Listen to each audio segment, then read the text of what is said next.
করবে না, নয় টেবিলের নিচে ঢুকবে, নয় শাটার নামিয়ে ঢুকে পড়বে ভিতরে। এটাই হচ্ছে এদের কাজ, দর্শকের ভূমিকা না। এরা এদের প্রত্যেকের বাড়িতে রেশন পৌঁছে দিচ্ছে, এই জঙ্গিদের বাড়িতে। বলছে আমরা কয়েকদিন পরে জামিন করিয়ে নেব। তারা জানে জামিন করিয়ে নেবে, কারণ পশ্চিমবঙ্গে যে সরকার চলছে এই সরকারটা ওদের সরকার। ওরা সব জায়গায় বলে আপনি মাথায় হেলমেট না রাখলে আপনাকে 1000 টাকা ফাইন দিতে হয়, আর ওদের হেলমেট লাগে না। এইরকম একটা পরিস্থিতিতে এই জায়গায় গেছে। তাই এনআইএ হওয়া উচিত এবং অবিলম্বে প্যারামিলিটারি ফোর্স নামানো উচিত। এবং ভারত সরকারের লয়ার সেখানে দাঁড়িয়ে বলেছে আমাদের হাতের কাছে মুর্শিদাবাদে এই মুহূর্তে 5 কোম্পানি প্যারামিলিটারি ফোর্স রয়েছে, আমরা এখনই ডিপ্লয় করে দিচ্ছি।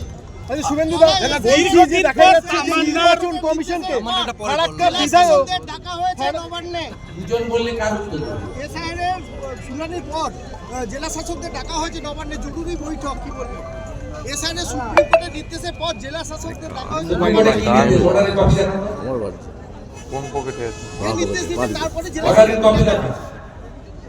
সুপ্রিম কোর্ট বলেছে তাদের এই যে নামের ভুল, এর জন্য মমতা ব্যানার্জি দেয়। তিনি কেন ডাটা এন্ট্রি অপারেটর দেন? বিহার সরকার যেখানে দিয়েছে আপনি দেননি কেন? তাই তো মমতা ব্যানার্জি হয়রানি করছে, করে বাজার মাতাচ্ছে। গোটা রাজ্যে চাকরি নেই, শিল্প নেই, নারী সুরক্ষা নেই, 19,000 স্কুল বন্ধ, 6,888 কারখানা তাড়িয়ে দিয়েছে, গোটা রাজ্যটাকে ধ্বংস করে দিয়েছে। ধ্বংস করার পরে যাতে মানুষকে ইলেকশন কমিশন বিজেপির বিরুদ্ধে বলতে পারে, সেই জন্য ডাটা এন্ট্রি অপারেটর না দিয়ে লোকের কাছে লোক অত বোকা নয়। দেশকে রক্ষা করার জন্য পশ্চিমবঙ্গ হিন্দুদের হোমল্যান্ড, এটাকে বাঁচানোর জন্য লোক কষ্ট স্বীকার করবে। আচ্ছা, সুপ্রিম কোর্ট বলেনি যে BLA-2 কে সঙ্গে নিয়ে ঢুকতে হবে, অর্ডার না আসা পর্যন্ত বলতে পারে না। সুপ্রিম কোর্ট বলেছে যাদের সহায়তা দরকার শুনানিতে তারা সহায়ক নিতে পারে। আপনি আমাকে অর্ডার দেখান, তারপরে বলবেন। সম্পূর্ণ সুপ্রিম কোর্টের অর্ডার কেউ, আমি যেটুকু শুনেছি থ্রু লয়ার, সুপ্রিম কোর্টের অর্ডার কেউ মিসকোট করে এরা সোশ্যাল মিডিয়াতে দিচ্ছে, রাজনৈতিক সভাতে বলছে। আজকে তো কোথাও কোথাও পশ্চিম মেদিনীপুরের চন্দ্রকোনাতে ওদের BLA-2 ঢুকে গেছে, শোনা ঢুকতে পারে না, BLA-2 কথা নেই। যারা শুনানিতে যারা কাগজপত্র নিয়ে সহায়ক চান, বাড়ির ছেলে হতে পারে, ভাই হতে পারে, বন্ধু হতে পারে, আত্মীয় হতে পারে, সেই সহায়ক নিয়ে যেতে বলেছে। সহায়ক মানে BLA-2 নয়। সুপ্রিম কোর্টের মূল অর্ডার আসতে দেন, আমিও নিজের অর্ডার চোখে দেখি, বুঝতে পারছি। তাই সুপ্রিম কোর্টকে নিয়ে কোনো কমেন্ট করবে না। ছুটির দিনে মহামান্য আদালত কোর্ট খুলে তৎক্ষণাৎ প্যারামিলিটারি ফোর্সেস নামিয়েছিলেন ভারত সরকারের সাহায্যে, বিশেষ করে মাননীয় অমিত শাহজির সাহায্যে, কিন্তু স্বরাষ্ট্রমন্ত্রীর সাহায্যে।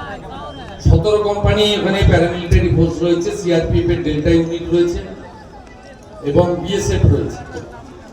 সেই অর্ডারেই বলা ছিল পশ্চিমবঙ্গে যেখানে যেখানে এই ধরনের ঘটনা ঘটবে সেখানেই তৎক্ষণাৎ আমি যদি ইনফর্ম করি বা আমার লয়ার যদি ইনফর্ম করে, ঘটনার গুরুত্ব বিবেচনায় প্যারামিলিটারি ফোর্স দিতে হবে। কিন্তু এরা বহু জায়গায় কথা শোনেনি, কারণ chief secretary, home secretary, DGP এরা মুখ্যমন্ত্রীর কথায় চলেন, এরা আইন আদালত মানেন না।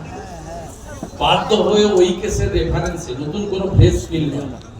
আমি মহামান্য উচ্চ আদালতে গিয়েছিলাম, কারণ বেলডাঙ্গাতে পরপর 2 দিন ধরে যেভাবে জাতীয় সড়ক আটকে রাখা হয়েছে, এই জাতীয় সড়কের গুরুত্ব আপনাকে অনুধাবন করতে হবে।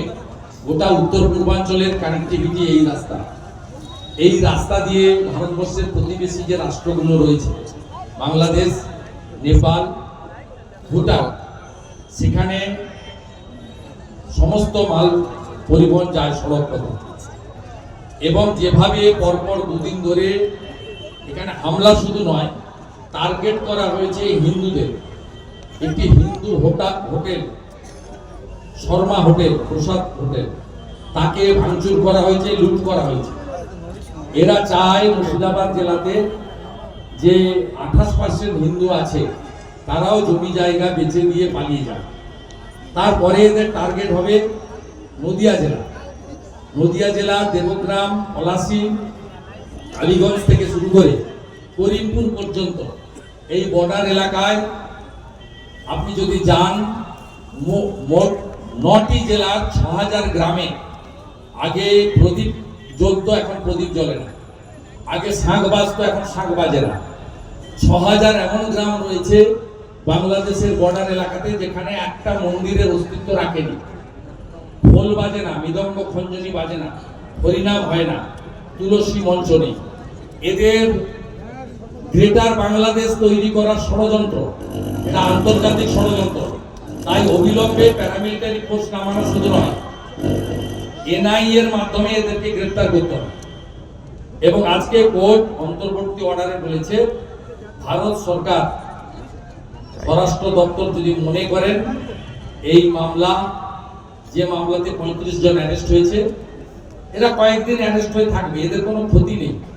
এদের নেতা, এখন এদের নেতা হয়েছে হুমায়ুন কবির, ধরা পড়েছে আসাউদ্দিন ওয়াইসি, মমতা ব্যানার্জির হাতের বাইরে চলে গেছে। আর বলে গেলাম, হিন্দু মন্দির বানাবে আপত্তি নেই, মুসলিম মসজিদ বানাবে আপত্তি নেই, বাবরের নাম আমরা লিখতে দেব না, দেব না, দেব না।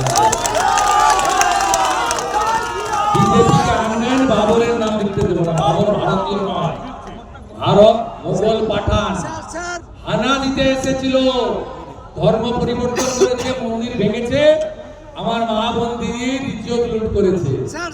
বিজেপিকে আনলে কোথাও বাবর, জাহাঙ্গীর, শাহজাহান, আকবর, ঔরঙ্গজেবের নাম লেখা হবে না, হবে না। নানুরে আরএসএস এর কর্মী, তাকে মারধর, তাকে বলতে বাধ্য করানো হয়েছে যে আমি আরএসএস বা বিজেপি করব না।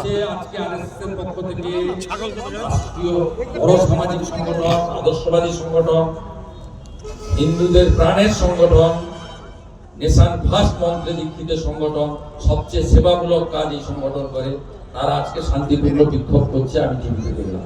আচ্ছা, আমাদের একটি কাজ বাকি রয়ে গেছে। দাদা তামান্না খুনে আজকে অনেক দিন পর একজনকে গ্রেফতার করেছে। 21 সালে নির্বাচিত হয়েছিলেন। আমরা তাদের বিরুদ্ধে সেই এলাকায় গিয়ে চার্জশিট প্রকাশ করেছি।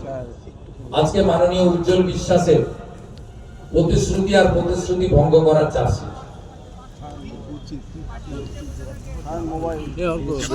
এই চার্জশিট সমস্ত জনগণের বাড়িতে বাড়িতে পৌঁছে দেবো। আমি তো ছবি করবো নাকি? এই চার্জশিটে উল্লেখযোগ্য ভাবে